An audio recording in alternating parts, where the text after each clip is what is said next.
இன்றே டவுன்லோட் செய்து உங்கள் ஃபேவரட் ஷோக்களை என்ஜாய் பண்ணுங்க. ஆபரேஷன் நல்லபடியா நடக்கணும்னு யோசிச்சேன்னா என் அப்பாவை பத்தியோ பாட்டிய பத்தியோ யோசிக்காம விட்டுட்டனே.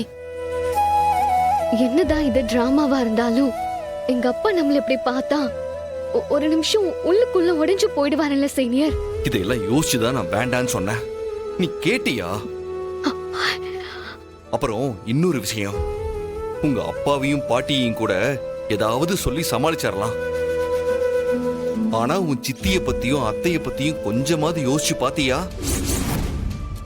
சும்மாவே ஏதாவது சொல்லிக்கிட்டே இருப்பாங்க. இப்ப இது வேற.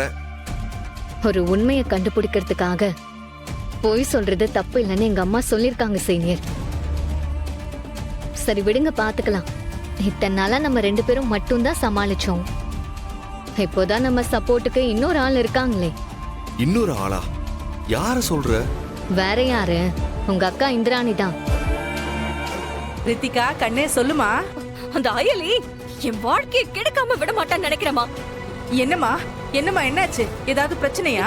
என் கழுத்துல இருக்கிற தாலியோட மஞ்சள் கூட எனக்கு ஆயல. அதுக்குள்ள அவளும் அந்த சிவாவும் கல்யாணம் பண்ணிட்டு வந்து நிக்கிறாங்க. நேத்துதான் எனக்கு கல்யாணம் முடிஞ்சிருக்கு. அதுக்குள்ள இவ இப்படி பண்ணிட்டு வந்திருக்கானா?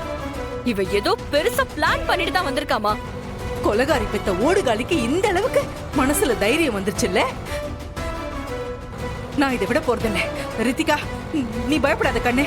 அம்மா இப்ப அங்கதான் வந்துட்டு இருக்கேன். என்ன ஆனாலும் நான் வந்து பாத்துக்கிறேன்.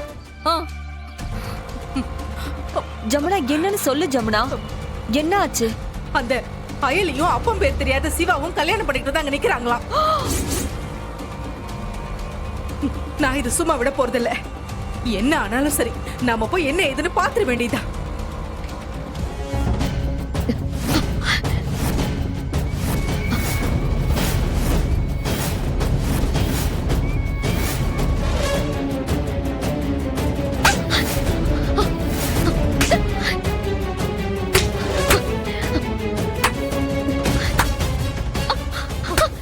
ஏண்டி ஏன் எங்க நிம்மதியை கெடுக்கிறதுக்கே வந்து பிறந்திருக்கியா?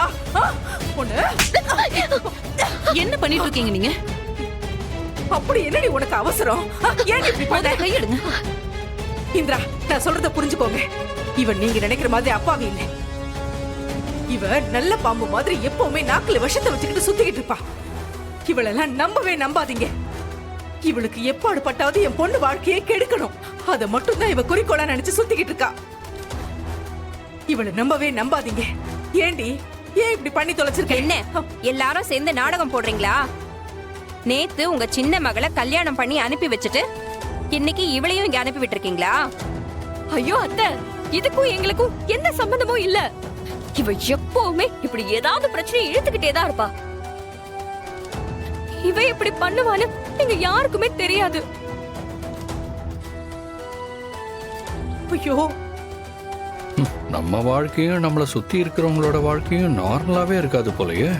ஏற்கனவே எனக்கு வருமா தொல்லை, இப்ப குடும்பத்துல இது வேறயா? யா அயலி, நேத்து தானே நம்ம வீட்டுல ஒரு நல்ல காரியம் நடந்துச்சு. அது உனக்கு பொறுக்க மாட்டேங்குதுல? இந்த பேச்செல்லாம் உங்க வீட்டுக்கு போய் பேசிக்கங்க. முதல்ல இவங்கள கூட்டிட்டு கிளம்புங்க. ஏ அயலி, என்கிட்ட நீ வாங்கி கட்டிக்கிட்டதெல்லாம் உனக்கு மறந்து போச்சா? இங்க பாருங்க, நான் ஒன்னும் உங்களை நம்பி தாலி கட்டல. எங்களுக்கு பதில் சொல்ல வேண்டியது இந்திராணி அக்கா தான். இனி எதுவா இருந்தாலும் அவங்க சொல்லட்டும். நீ கட்டிட்டா அதுக்கு பேர் தாலின்னு ஆயிடுமா? முதல்ல அதை கழட்டி எப்படி வீசுறேன்னு மட்டும் பாரு. சித்தி,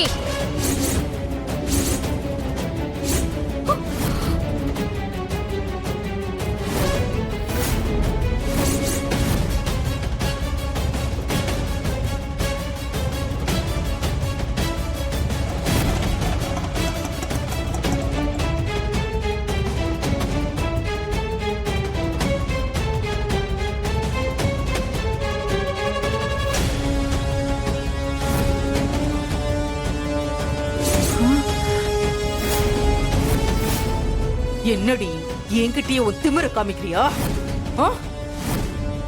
ஜமுனா, கையெடு.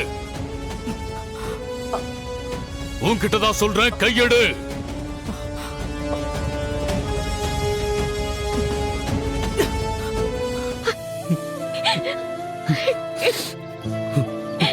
மன்னிச்சிருங்கப்பா.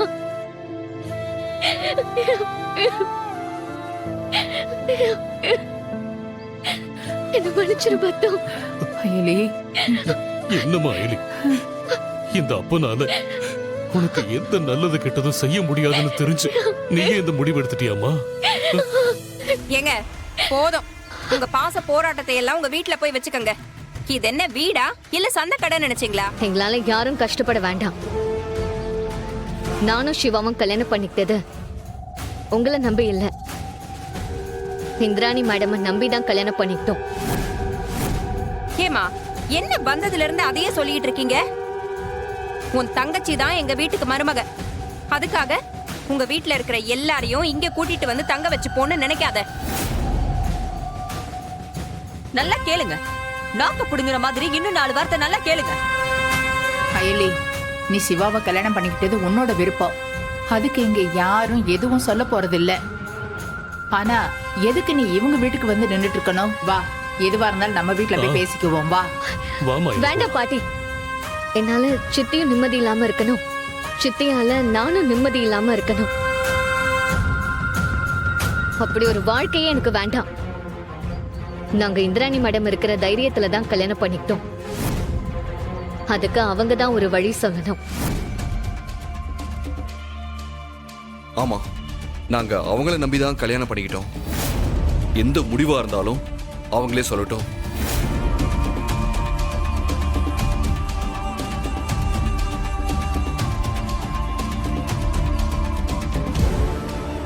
ஏன்பா, நீ பேசுறது உனக்கே நல்லா இருக்கா?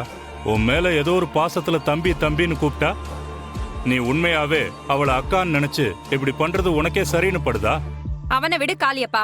அவன் யாரு என்னன்னு நமக்கு தெரியாது. ஆனா இந்த அயலி யாரு? அவ இப்படி பண்றதுனால அவ தங்கச்சி வாழ்க்கைக்கு ஏதாவது பிரச்சனை வந்தா என்ன பண்றதுன்னு கொஞ்சமாவது யோசிச்சிருக்காளா? அவ பிளானே அதானே.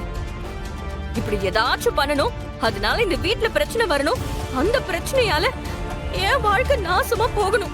இதுதான் அவளுக்கு வேணும்.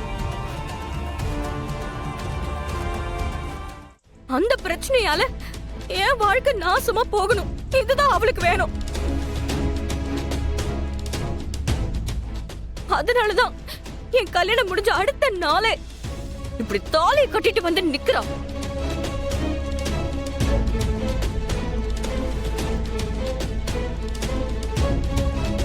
இந்திரா, நீ எதுக்கு இப்படி அமைதியா இருக்கேன்னு எனக்கு புரியல. அவங்க திரும்ப திரும்ப உன் பேரை தான் சொல்லிக்கிட்டு இருக்காங்க. அவங்க கிட்ட பேசி அனுப்பி வைக்கிற வழியை பாரு.